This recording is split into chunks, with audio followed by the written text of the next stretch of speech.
ఓం నమ శివాయ, శ్రీమాత్రే నమః. మిత్రులకి, శ్రీభిలాషులకి, అలాగే నేను ఇంతగా ఆదరిస్తున్న యూట్యూబ్ ప్రేక్షకులందరికీ కూడా పేరు పేరు ధన్యవాదాలు. మిత్రులారా, మీ అందరికీ పరాదేవత ఎల్లవెల్లలా మీతో ఉండి మీ మనోవాంఛ నెరవేర్చాలని మనస్ఫూర్తిగా కోరుకుంటున్నాను. మనం రాబోయే సంపూర్ణ చంద్రగ్రహణం కుంభరాశిలో పూర్వభద్ర నక్షత్రంలో వస్తుంది.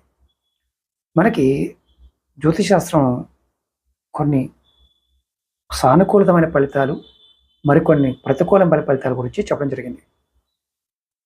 మీకు షార్ట్ వీడియోలో మీకు టూకీగా చెప్తాను. ప్రయోజనం పొందే రాశులు కొన్ని ఉన్నాయి. అందులో మేషరాశి, వీళ్ళకి ఆర్థిక లాభాలు ఊహించిన ధన ప్రాప్తి లాగవచ్చు. మిథున రాశి వారికి ఉద్యోగంలో పురోగతి, వ్యాపారంలో మంచి లాభాలు వస్తాయి. సింహరాశి వారికి రుణాల నుండి విముక్తి, ఆరోగ్యం చక్కగా పెరగచ్చు, మెరుగుదల ఉండొచ్చు. ధనుసు రాశి వారికి కొత్త అవకాశాలు, సామాజిక గౌరవం వస్తుంది.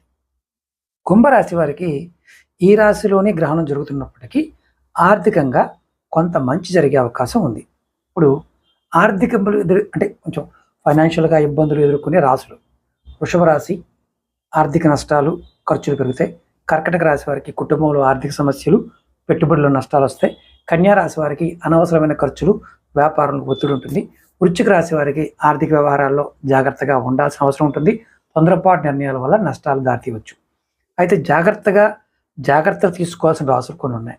అందులో మీనరాశి, మానసిక ఒత్తిడి, ఆర్థికంగా ఒడిదుడుకులు ఎక్కువగా ఉంటాయి. తులారాశి వారికి ఆర్థిక లావాదేవీలు చేస్తున్నప్పుడు జాగ్రత్తగా ఉండాలి, మోసపోయే అవకాశం ఉంటుంది. మకర రాశి వారికి ఆకస్మికంగా ఖర్చులు, ఆకస్మిక ప్రయాణాలు ఇబ్బందులు రావచ్చు.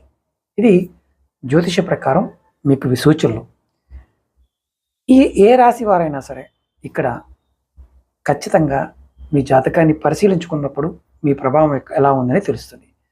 కానీ మీరు మీ కులదైవాన్ని, ఇష్టదైవాన్ని, శివనామాన్ని జపించడం వల్ల కూడా ఈ ప్రభావం తగ్గుతుంది. అలాగే మీకు ఈ వీడియో నచ్చినట్లయితే లైక్ చేయండి, ఛానల్ని సబ్స్క్రైబ్ చేసుకోండి, పక్కనే ఉన్న గంట సింబల్ని యాక్టివేట్ చేసుకొని 10 మంది మిత్రులకి ఈ వీడియోని షేర్ చేయండి. నెక్స్ట్ వీడియోలో మనకి ఈ నెలలోనే చంద్రగ్రహణం, సూర్యగ్రహణం రావడం వల్ల జరిగే ఇబ్బందులు ఏంటో మీకు తెలియజేస్తాను. ఓం నమః శివాయ, శ్రీమాత్రే నమః.